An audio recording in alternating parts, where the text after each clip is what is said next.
Fruit is human food. Matter of fact, fruit is the only human food. If we were meant to eat meat, don't you think that God would give us the tools to kill our prey with whatever we have on us, right? Don't you think I would have razor blade sharp canine teeth like the carnivores, like the lions and the tigers were actually carnivores? Don't you think I would have razor blade claws so I could catch my prey and I could pin it down and I could rip its skin open? I can't do that. I can't catch and kill a deer with my bare hands. I have to go make some tools to do that. And I have to develop a lot of skills. I have to be very athletic. I have to develop tools. It's a lot of work. It's not that easy. It's not easy to kill a deer with a rifle. I've been deer hunting tons and tons and tons of times. I've killed many a deer in my life. It's not an easy task, even with the tools that man has made. If we were meant to eat meat for a living, don't you think that God would give us the tools on our own body in order to sustain our own life, just like he has with all the other species? Did you know that we are the only species on the entire planet that cooks our food? We're it, man. We're the only species on Earth that cooks our food. Because really, we're not meant to cook our food. We don't have to cook our food. God made it perfect just the way it is. It's not necessary. Fruit, you can take the fruit from a plant and the plant doesn't die. Many vegetables that we eat, when you take the plant to eat it, you consume the whole plant. The plant is then dead. You better make sure you've reproduced it somewhere, otherwise you're not going to get any more. Most of the stuff, the vegetables that we eat, don't even grow in the wild. You ever see broccoli walking down a trail? Never. Kind of weird, isn't it? Yeah. So, fruit digests the easiest. It digests super fast, and it has the most net positive energy, right?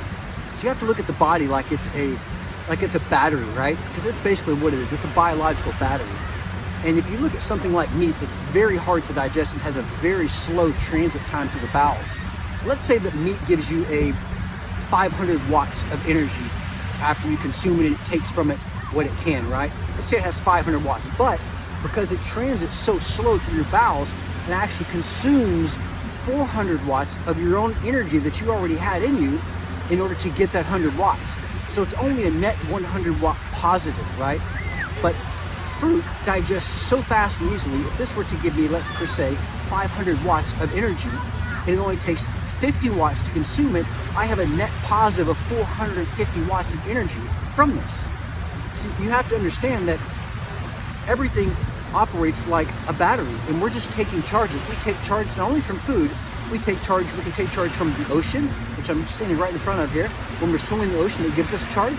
We can take charge from putting our feet in the earth, gives us also electrical charge, which can be measured with the multimeter. You can literally check to see if you're getting voltage. You can stick the negative into the ground and the positive in your foot.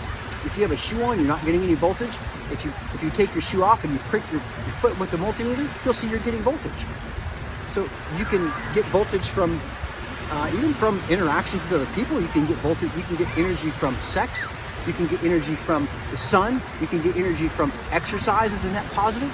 There's all kinds of things, but meat and many of the grains and many of the processed foods that we're putting in our body does not give us it gives us very little net positive. That's why so many people are running around on such low energy. That's why they're so out of shape and they don't have any energy to do anything, and they're always tired because they're not eating foods that give them the most energy for what their body is putting out to digest them. Sleep, obviously, is the other way that we get energy. So we're just a big battery. That's really all we are. And we have to take into account the type of stuff we're putting in our body and how efficient it is to process so that we can get the most energy from what we're eating. So my name's Barry. I'm a fruitarian. Tune in to me for more facts on food.